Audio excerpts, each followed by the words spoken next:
প্রিয় দর্শক, প্রীতি এবং শুভেচ্ছা নিন। সাজ্জাদ কাদির এই মুহূর্তে আপনাদের সামনে কথা বলতে চাই উপদেষ্টারা এখন কি করবে এই প্রসঙ্গটি নিয়ে। এই শিরোনামটি আসলে আমার নয়, একটি আজকের একটি প্রধান জাতীয় দৈনিক মানব জমিনের প্রধান শিরোনাম হয়েছে যে উপদেষ্টারা এখন কি করবে। কি বিষয়ে উপদেষ্টা কি করবে?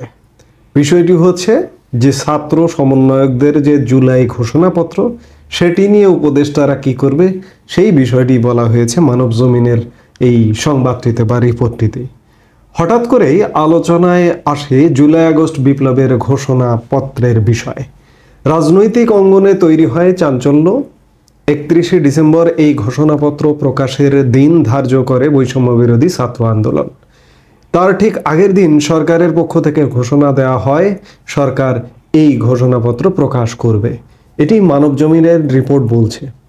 কিন্তু সরকার আগের দিন যে এটি বলল যে সরকার এটি ঘোষণা করবে, তার আগের দিন অর্থাৎ দুদিন আগে 31st ডের দুদিন আগে সরকার বলেছিল বা সরকারের প্রধান উপদেষ্টার প্রেস সচিব শফিকুল আলম এক সাংবাদিক সম্মেলনে বলেছিল এটি প্রাইভেট ইনিশিয়েটিভ, সরকারের সাথে এর কোনো সম্পর্ক নেই। আবার পরের দিন বলল যে এটি সরকার ঘোষণা করবে। তখন ছাত্র সমন্বয়করা তাদের যে জুলাই ঘোষণাপত্র প্রোগ্রামটি ছিল সেটি চেঞ্জ করে অন্য নামে, শহীদ মিনারে প্রোগ্রাম তারা ঠিকই করেছে, অন্য নামে ভিন্ন নামে প্রোগ্রামটি করেছে এবং সেই প্রোগ্রাম থেকে আলটিমেটাম ঘোষণা করেছিল যে জুলাই ঘোষণাপত্র 15 জানুয়ারির মধ্যে দিতে হবে। সরকারও সেই সময় বলেছিল 2 সপ্তাহের মধ্যেই এটি দেওয়া হবে, কিন্তু 2 সপ্তাহ পেরিয়ে গেছে। আজকে যে সময় কথা বলছি 15 জানুয়ারি, সে সময়ও জুলাই ঘোষণাপত্রের আসলে কোনো আগামাথা নেই, কোনো ঠিক ঠিকানা নেই, যার দরুন ঘোষণাপত্র প্রকাশের নির্ধারিত সময় পার হয়ে যাওয়ায় বৈষম্য বিরোধী ছাত্র আন্দোলনের নেতাদের মধ্যে খানিকটা হতাশার প্রকাশ করতে দেখা গেছে। বক্তৃতা বিবৃতির মাধ্যমে তারা সরকারকে সতর্ক করে বক্তব্য দিচ্ছেন। সর্বশেষ গতকাল বৈষম্য বিরোধী ছাত্র আন্দোলনের আহ্বায়ক হাসনাত আবদুল্লাহ এক অনুষ্ঠানে সরকারের উদ্দেশ্যে কড়া বার্তা দিয়েছেন। ছাত্র আন্দোলনে নেতৃত্ব দেওয়া যারা উপদেষ্টা পরিষদে আছেন তাদের প্রয়োজনে পথ ছেড়ে জনগণের কাতারে নেমে আসার আহ্বানও জানিয়েছেন। এই যখন ঘটনায় এর প্রেক্ষিতে গতকালকে সন্ধেবেলা সরকারের উপদেষ্টা যিনি ছাত্র সমন্বয়ক ছিলেন সেই সমন্বয়ক থেকে উপদেষ্টা মাহফুজ আলম জানিয়েছেন বৃহস্পতিবার এ নিয়ে দলগুলোর সঙ্গে সরকার বসবে। এরপর জানা যাবে কবে এই ঘোষণাপত্র প্রকাশ করা হবে। ইতিমধ্যে বিএনপি জামায়াত সহ দলগুলোর কাছে ছাত্রদের তৈরি করা ঘোষণাপত্রের খসড়া পাঠানো হয়েছে। এই খসড়ার উপর মতামত চাওয়া হয়েছে। গতকাল বিএনপি মহাসচিব মির্জা ফখরুল ইসলাম আলমগীর জানিয়েছেন উপদেষ্টা মাহফুজ আলমের পক্ষ থেকে এই খসড়া পাঠিয়ে মতামত চাওয়া হয়েছে।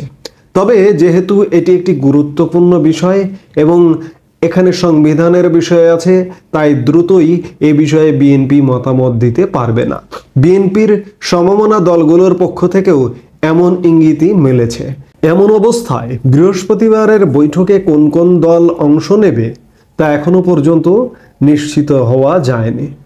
অর্থাৎ জুলাই ঘোষণাপত্র হঠাৎ করে জুলাইয়ের ঘটনা জুলাই মাসে ঘটেছে, জুলাইয়ের ঘটনা আসছে জানুয়ারি মাসে এবং জানুয়ারি মাসে এসেও এটি আসলে খানিকটা অনিশ্চিত হয়ে পড়েছে এবং খানিকটা এটি মনে হচ্ছে যে এই যে ছাত্র সমন্বয়করা কিংবা ছাত্র সমন্বয়কদের যারা উপদেষ্টা পরিষদে আছেন তারাও বাংলাদেশকে মনে হয় যেন একটা বাংলাদেশ স্পোর্টিং ক্লাব বানিয়ে ফেলেছেন। একটা খেলা হলো, খেলার পরে একটা আলাপ হলো, মানে বিষয়টা এমন, কিন্তু এখানে ঘোষণাপত্র, এখানে সংবিধান সংযুক্ত করা হয়েছে, বিভিন্ন বিষয় যুক্ত আছে, এত দ্রুত কেন? যেমন এই যে জুলাই ঘোষণাপত্রের ঘোষণাটি হঠাৎ করে আকস্মিক 3 দিনের মাথায় শুনেছিলাম যে 31শে ডিসেম্বর এটি ঘোষণা করা হবে। আবার গতকালকে সংবাদ সম্মেলন করে বলা হচ্ছে যে বৃহস্পতিবারের সর্বদলীয় বৈঠক। সর্বদলীয় বৈঠক বলতে কারা? এর মধ্যে তো একটা বড় অংশ বাদ রয়েছে। বাংলাদেশের প্রধান রাজনৈতিক দল আওয়ামী লীগ নেই, আওয়ামী লীগের সঙ্গে যে 14 দলীয় জোট, এই জোটের কেউ নেই, জাতীয় পার্টি নেই, কাদের নিয়ে? এটি কি তাহলে সর্বদলীয় বৈঠক? সর্বদলীয় বৈঠক নয়। সবকিছু মিলিয়ে এই ঘোষণাপত্রটি আসলে একটা ধোঁয়াশাপূর্ণ, এবং এটির কার্যকারিতা বলি, গ্রহণযোগ্যতা বলি, বা এই যে শিরোনামটি, এই পত্রিকার শিরোনামটি হচ্ছে যে উপদেষ্টারা এখন কি করবে, এটির গ্রহণযোগ্যতা উপদেষ্টাদের কাছেও যেমন নেই, দেশবাসীর কাছেও নেই, এবং ছাত্র জনতার মধ্যেও নেই। সীমিত কিছু ছাত্র সমন্বয়ক এটি নিয়ে লাফালাফি দাফাদাফি করছে, এই লাফালাফি দাফাদাফি পর্যন্তই। কারণ এরা অনেক ক্ষেত্রে ইতোমধ্যে ব্যর্থ হওয়া শুরু করেছে।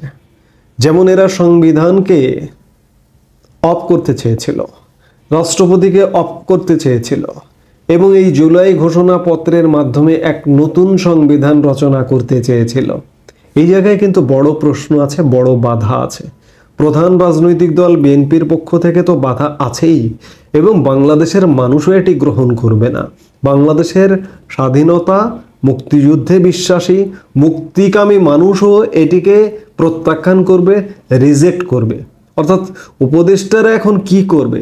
উপদেষ্টাদের আসলে কিছুই করণীয় নেই। এই জুলাই ঘোষণাপত্র যে হিমঘরে চলে গেছে, হিমঘরে চলে যাবার মতোই অবস্থা। গতকালকের একটি বক্তব্যে আমি সেটি বলেছিলাম। এজন্য এটি নিয়ে খুব বড় কিছু যে হবে তা কোনোভাবেই সম্ভব নয়। যেমন উপদেষ্টা মাহফুজ আলম গতকাল সাংবাদিকদের সাথে কথা প্রসঙ্গে তিনি বলেছিলেন যে 3 অগাস্ট যে সেন্টিমেন্ট ছিল, 5 অগাস্ট যে সেন্টিমেন্ট ছিল, বা ওই দিনগুলোতে যদি এই ঘোষণাপত্রটি দেওয়া হতো, তখন যে ফ্লেভারটা পাওয়া যেত, সেই ফ্লেভারটি তিনি তৈরি করবেন বা তারা তৈরি করবেন।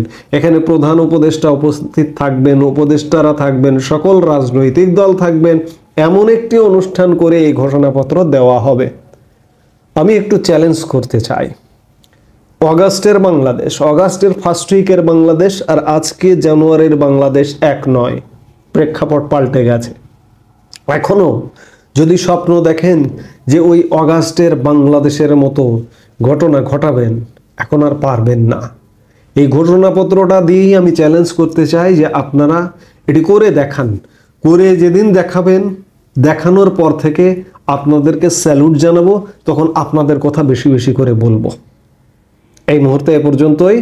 সবাই ভালো থাকুন, সুস্থ থাকুন।